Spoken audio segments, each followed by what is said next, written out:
Hey, what's up, guys? Welcome to week 34 of Books Being Sick. I am Nick. Thanks for being here. Got a lot of book stuff to talk about this week. Quite a few. Just a lot of stuff, a lot of things. It's been actually a really great reading month. I started the month by thinking this is going to be the worst reading month of my year because I just have so much going on. It's such a busy time of for work related stuff. It's really busy for me this month, but it's actually been a really great month for reading, oddly enough. So got lots of books to talk about. This weekend was really busy. I had a wedding in Toronto last night. That was pretty sweet. There were a couple of NHL players there, which was kind of sick. I won't say which ones, but I was like, oh, cool. So that was really fun. What else is going on? It's the last week before school, so if you have children, you are, all those commercials from my youth and from our youth, there, it's so cliche, but it's true. That's those commercials with the back to school shopping and the parents are like on the shopping carts, like it's the most wonderful time. Yeah, it's yeah, that's a real thing. It's been an amazing summer, but definitely ready to get a bit more of a routine going in my life. I think that's going to help out quite a bit. Anyways, let's jump into it. Oh, here's my microphone. I was looking all over for this. It's right in front of me. Cool. Have you guys ever tried these poppy drinks? I don't know if that's going to focus. These things, they're like those like slightly healthier pops. This one is the best one I've had so far. Poppy. I've tried, I would like to think I've tried the majority of the ones that are available. And these are fantastic. Highly recommend Poppy. Books. Okay, so finished a few books this week. I'm going to start with, what I'm actually going to start with here is my review for Things We Never Got Over by Lucy Score. So what my wife Lindsay and I did was give each other a book to read that was going to kind of throw the other person out of their comfort zone, kind of change up their genre. And so I gave Lindsay Misery, and if you'd like to hear her quick review on that, it is over on the Talk or the Insta. But real quick on here, I'll tell you what I thought about Things We Never Got Over. This is the book that she gave me, and this is so out of my element. This type of book. I have read some romance books and some kind of more just lighthearted fun books that I have enjoyed, like the Dead Romantics. I really really liked actually, and Hook, Line, and Sinker, I thought was just a lot of fun. This one, I like, okay. This is a long book. It's 600 pages, and so I feel like right off the bat, for this type of book, that's really long for me. It felt very long, and after the first chapter, I was like, I hate this so much, and I don't like this main character at all. But as things progressed and as I kind of sunk into what this book was, I was able to enjoy it a little bit more. It's a dual perspective book, so each chapter you're kind of from the point of view of someone else, which I think helped keep it at least a little bit more interesting. I think that for me, that my main issue with the book, and the reason that I was having a really hard time just fully immersing myself into it, was, I said this over on my other review too, is it's so quippy. It felt like every single line in this book was just very like, ha ha ha. It's just everything is just kind of a one-liner and like a fun kind of quirky quip. And it was hard. Nothing ever really felt like a real conversation, and everything was just a little bit too just a little bit too fun for my liking, I guess you might say. However, once I was able to kind of get past that, it is totally enjoyable, and I can absolutely see why people do enjoy this book. I don't get the title, Things We Never Got Over. I don't get it. I think that outside of that, there's some fun lines, like his hips pumped like a metronome, stuck out to me. That's fun. That's fun to think about.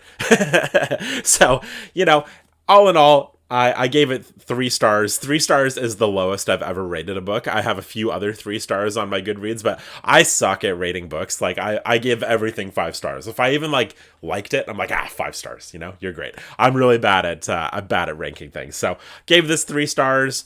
Not for me, but I can totally see why people would love this. So that is kind of my quick review on Things We Never Got Over. I don't think I'll be continuing on, but I am excited to get Lindsay's next recommendation because she reads some cool books, and I think she threw this one at me to just really throw me off my game, and it worked. So that was Things We Never Got Over for me.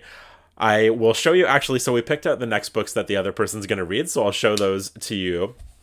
So Lindsay thought that Misery, she's not a big like Stephen King reader. She's not she's or whatever. And so she found Misery to be very wordy.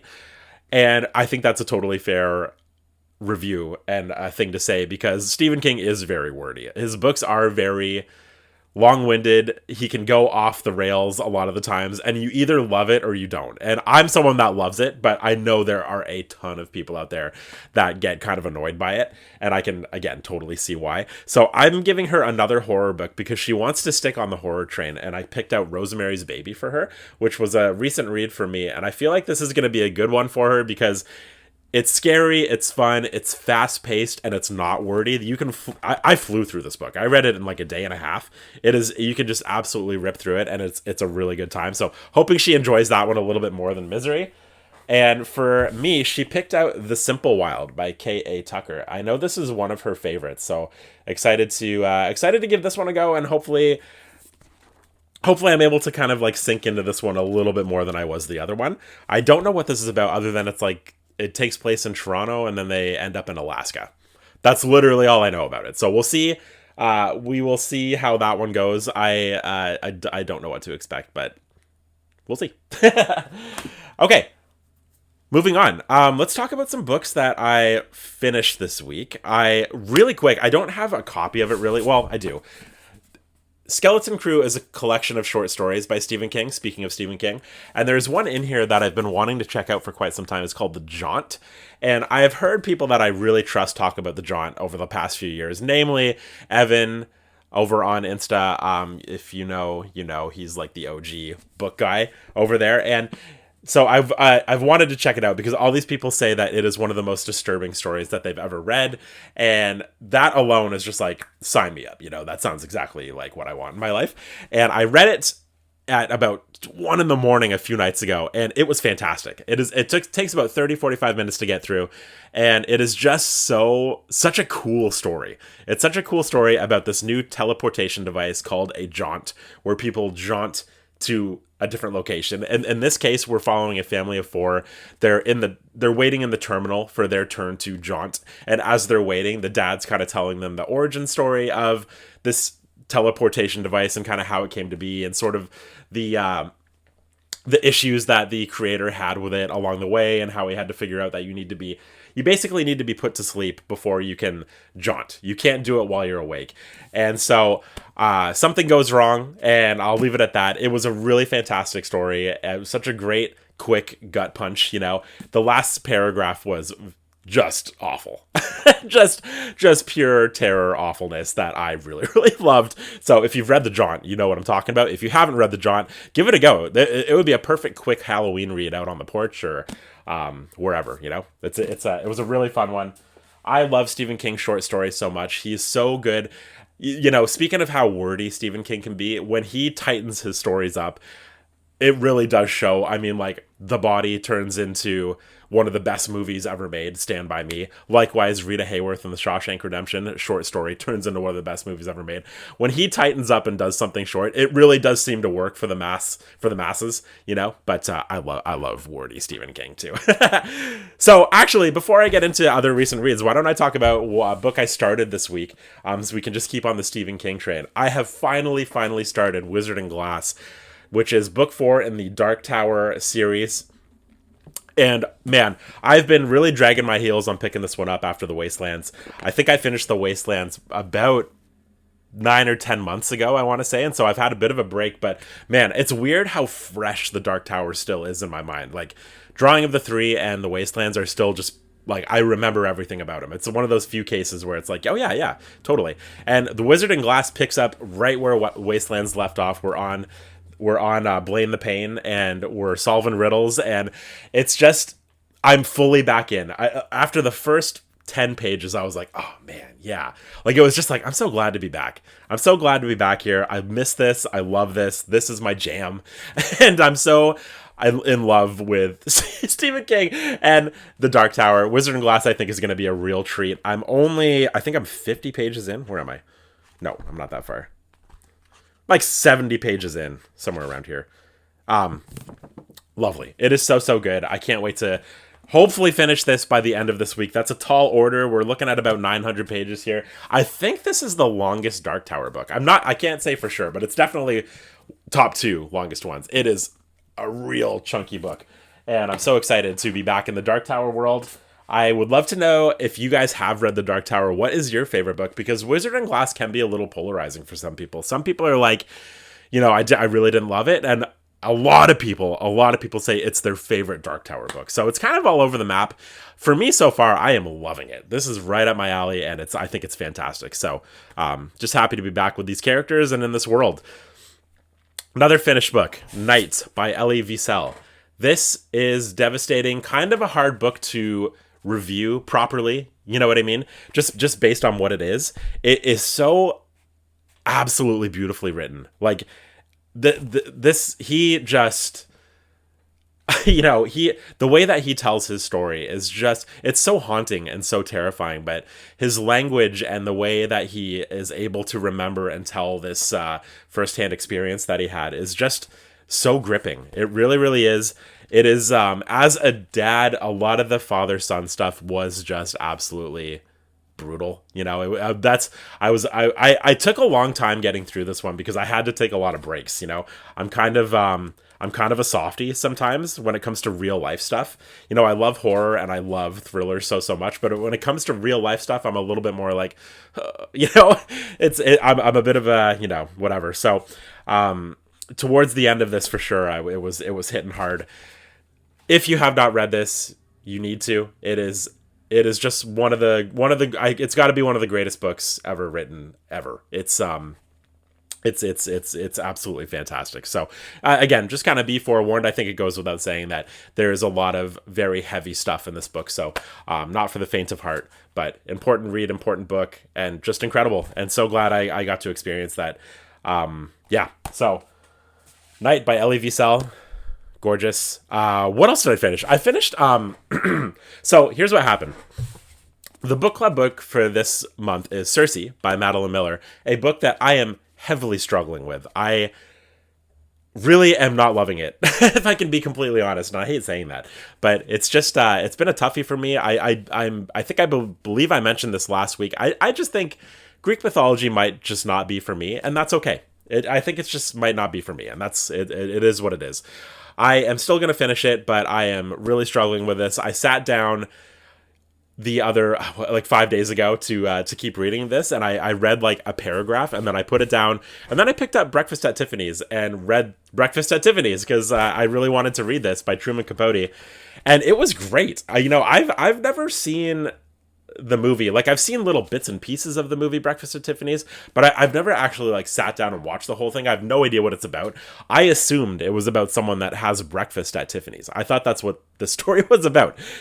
Very very on hand. But read the book, really interesting, a lot more serious, a lot more sad, a lot more intriguing than I thought it would be.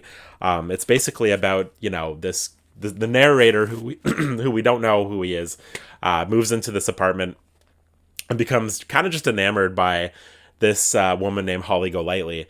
And it's just about her story and how chaotic she is, and she has a really hard time committing to anything. Like, her cat doesn't even have a name, and she kind of lives this very chaotic kind of weird lifestyle that he is just completely totally fascinated by.